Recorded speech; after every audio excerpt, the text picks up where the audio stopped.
Welcome to the Book Review TV, where we spotlight the voices shaping leadership, business, and impact around the world, while celebrating literacy as a powerful tool for transformation, access, and opportunity. Today, I am honored to introduce one of the powerful women featured in Unshakeable Leadership, a collaborative book showcasing women from Leadership Global who are redefining what leadership truly looks like. Our guest today is Marie Torossian, a CPA, business strategist, mentor, and the creator of the Valuation MT methodology. Marie has dedicated her career to helping women entrepreneurs scale their businesses strategically, increase true company value, and build success without burning out or losing themselves in the process. From navigating male-dominated boardrooms to building a transformative framework for business growth, Marie's story is one of resilience, clarity, and empowerment. Marie, welcome to the Book Review TV. Thank you so much for having me, Shamrali. I'm excited to be here. Let's talk about your journey, and let's start at the beginning. What originally inspired you to, make the transfer from being a CPA to entrepreneurship and business coaching? Yeah, this is a great question. It would really come back down to working with my dad when I was much younger. I would say around 11. My dad went through a phase of, different businesses he had to open, in my country. And I was always working with him from the beginning. So I think that's been always in the back of my mind. I've always wanted to have my own business. But putting that aside, why did I study accounting? Accounting seemed like when I went to college for the first time, I realized some of the things I was doing at my dad's business, like really relied on accounting, and I was doing things like without knowing, like cash basis accounting, just the basics of managing the cash register. And I realized, wow, there's a real structure behind what a business could become if you know the numbers. So I studied accounting here in United States and went into public accounting, becoming an auditor and looking at financial statements in the sense of like, are they accurate, are they represented properly, are they relevant, all of these key things that as auditors we assess and give opinion upon.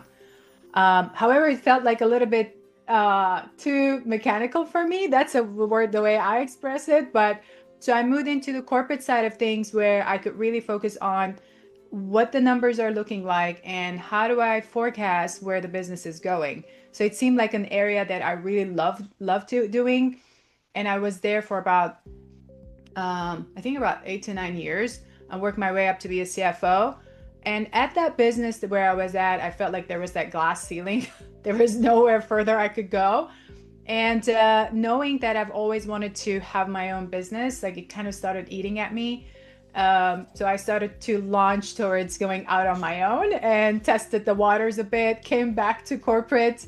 I got scared. And then when I was getting ready to give birth to my second child, I told my husband, I think I'm just going to go at it again and then see if this works, because I'm going to have to give it my all. There's things I'm going to have to learn. But it just seems like that's the direction I want to go. And so that's how I became an accountant and then got out to be an entrepreneur. And then I know you asked me about how do I decide to become a coach. I've always been training my team, whether in a corporate setting or when I started hiring some team members for myself in my accounting business. I've always felt like I'm more of that teacher. I'm always teaching them, training them, getting them to do things and become efficient very quickly. And so one of the things I noticed as I needed a coach myself, which is Grant Cardone, my coach and my mentor, that I needed to learn sales, marketing, money mindset, all of that to support the other things I know from corporate, which is, accounting, finance, and operations.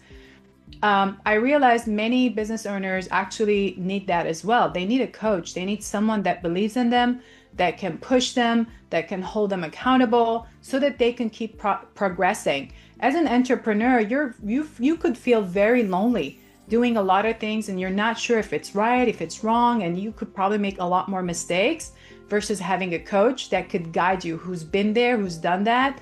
They've failed at it maybe, and they've learned from it, so they can actually guide you through it. So I saw a vision of where my true calling could be, down the road for me. is to really focus on coaching business owners and having that financial background in the back end. Yeah, you mentioned in the book in your chapter that you were often the only woman in the room early in your career, and now you mentioned how entrepreneurs often feel lonely as well. But being a woman, like an only woman, you have to have a strong personality. But how did that shape your leadership style? This is a very great question. And it is very tough to navigate. I think when I first got started, I would say I was more reserved and just wanted to do what I had to do, right? But as I moved up the ladder and I had to really represent and let's say have a complete financial meetings with committee members at the business that I was at, or directors, you can call it, the CEO, you really have to not only just understand the numbers, but you have to also know how to present the numbers and be able to answer questions as they come at you from different places. So you have to have the grit. You have to learn to have and showcase your strength, that you know what you're doing, and continuously prove yourself that you know what you're doing. Because as a woman, they're looking at you like, are you actually putting all that effort? So it is true. It's like a lot of times I've been in a room with maybe a handful of women, but mostly men. But I also could say that I've had some few, I would say, indirect mentors within my CPA industry, people that I've met, directors that were part of the business that I was at, that have been very gracious enough to be encouraging, supporting, and that's really, really great. So that support also gets you to that next level of like confidence, the confidence you build in yourself. Yeah, and I mean, I might be biased, but I know we as women are very resourceful, and we're good at finding solutions. So that is something that is innate to us. When was there a defining moment when you realized you wanted to focus on empowering women entrepreneurs? Mm-hmm. Yeah, I mean, I think being a woman especially in the financial world, and maybe things have changed since I was there, quite a few years ago.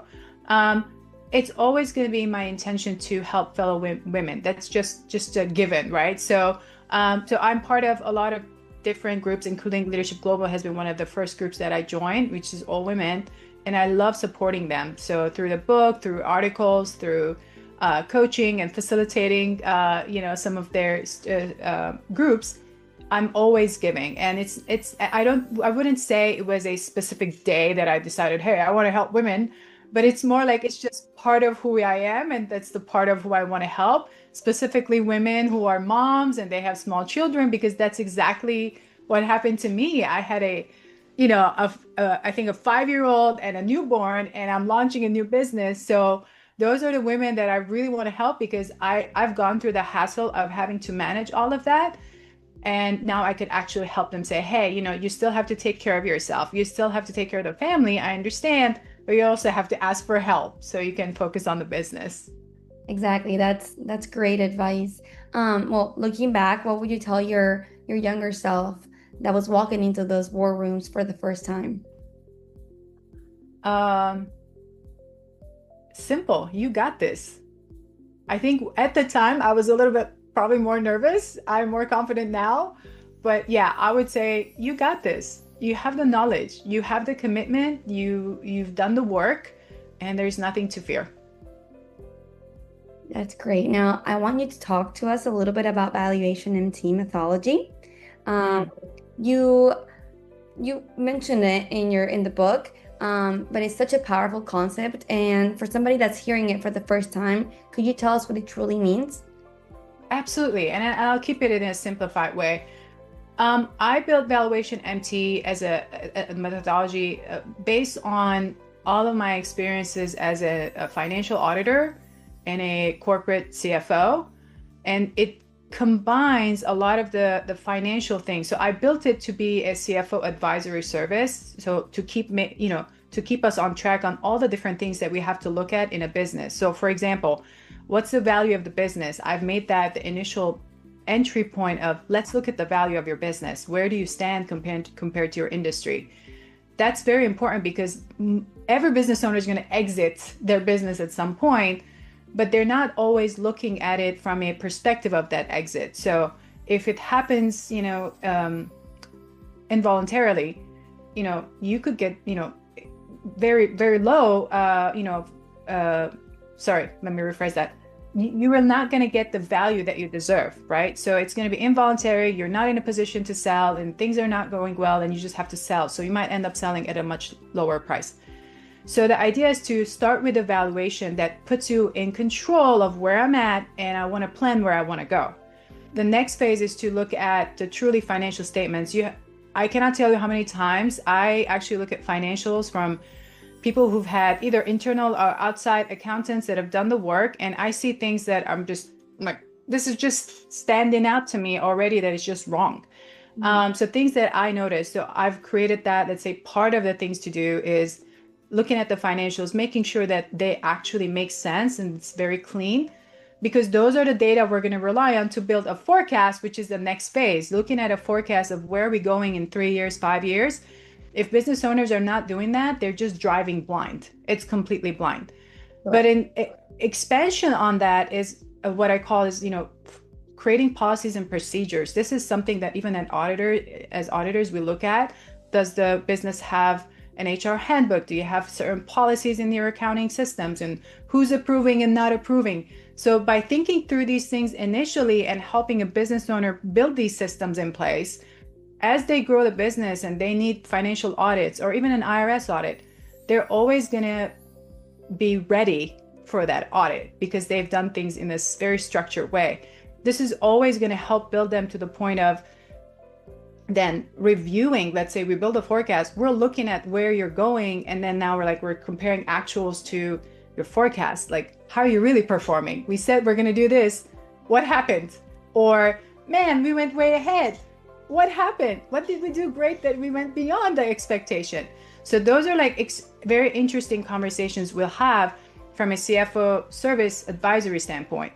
So, but I was like, we can convert this complete to coaching. So I can actually coach business owners to ensure they have these systems, to build these systems and help them think through as a CEO that's scaling their business, not just a business owner that they're doing things right now. So I've created that valuation MT initially as a CFO, very heavy financial service methodology, and now converted it also to a coaching methodology. Oh, well, it's really interesting. Like you say, it just implements a lot of organization into what sometimes, businesses are just looking to put one foot in front of the other, and they don't really take the time to do this work. So it's truly exceptional. Why do you believe so many business owners focus on revenue and overlook the value of their business? Yeah, because I think they're looking for not the exit. So they're looking for right now what they can get out of it. So obviously revenue, what's the word? What's that phrase? Revenue is vanity, profit is sanity, and cash flow is king, something like that. So revenue is a vanity. It's like your revenue is going up. I've seen business owners that their revenue is going up, but their profit is still, it's more like a loss. So how can you increase revenues and you're still in a loss? So revenue is a very vain number. It's very important to make sure it's increasing, but it's not the only number to look at. If you're looking at your overall value, and when you do a valuation, then the real numbers will come up. They're looking at the profit. They're looking at EBITDA. So there's different things. They're looking at cash flow. They're looking at cash flow reserves. How long is it going? How much money do you have to sustain a business should things go wrong? Valuation is looking at a whole different things. And it's meant to, let's say, if you're ready to sell one day, what's the value you're going to get? Are you going to be able to demand, 3 times, 5 times, 6 times the value that you created? And if you don't have structured systems in the back end, you're not going to sell it at multiples of like that. Yeah, because organization at the end is key to everything. If a woman watching this today feels overwhelmed with her business, what is the first financial step you would advise her to take?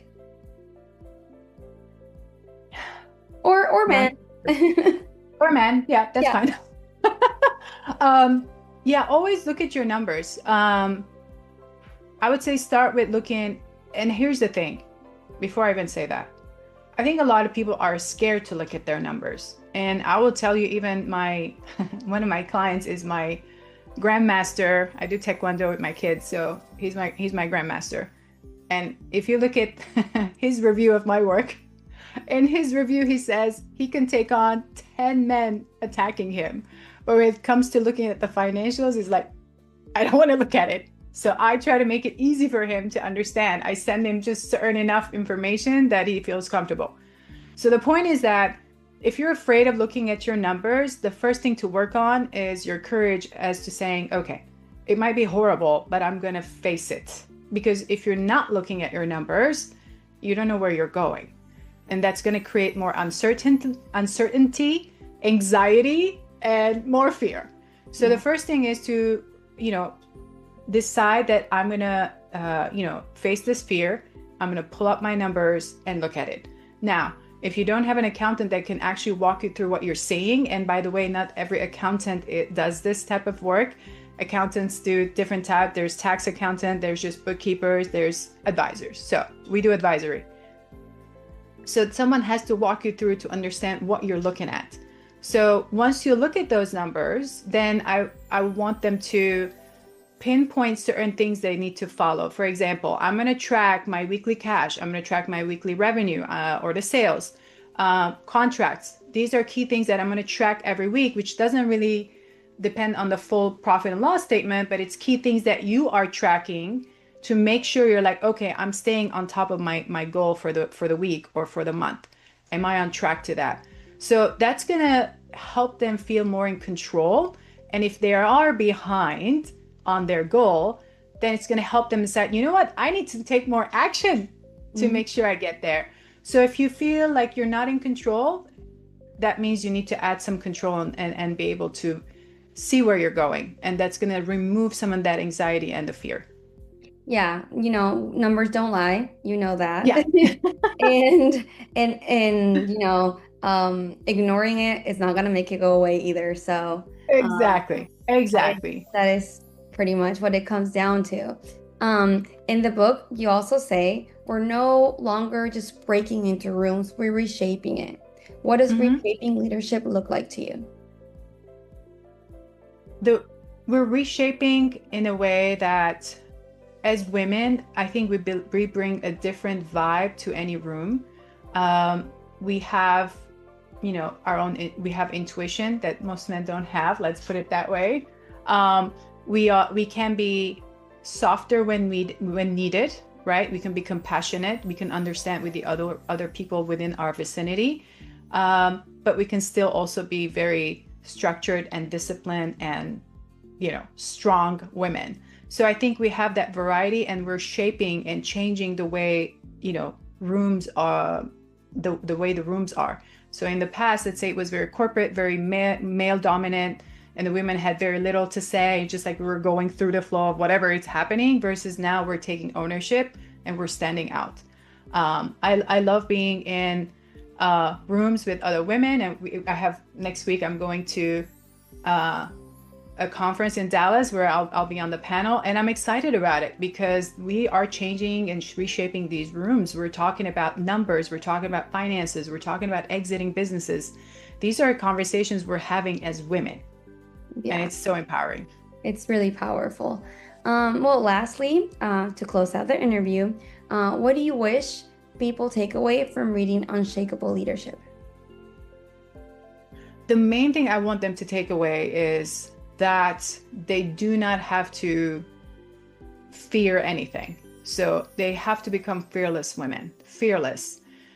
Mistakes will happen. We're going to learn from them. So if their biggest fear is, I'm going to make a mistake, just accept the fact and move on. So be fearless and check your numbers. Have a pulse on those numbers, because they're not going to lie. They're going to tell you exactly how you're doing. And then when you need help, the third one is, when you feel like you need help, ask for help. There's nothing shameful about asking help when you need it, whether it's you're paying someone to help you, like a coach, or you just have a support system at home that's helping you to make sure you achieve your goals. Well, Marie, your work is such a powerful reminder that leadership is not just building revenue, it's also about building value, building resilience, and building a life that aligns with truly who you are. Thank you for being a part of Unshakable Leadership and for Thank you. sharing your wisdom today with us at the Book Review TV. To our viewers, if this conversation inspired you, make sure you grab a copy of Unshakable Leadership and continue to follow Marie Torossian's work as she empowers the next generation of women leaders. And you can find more information at www.theprofitlab.biz. Until next time, keep reading, keep leading, and keep building your unshakable vision. Thank you.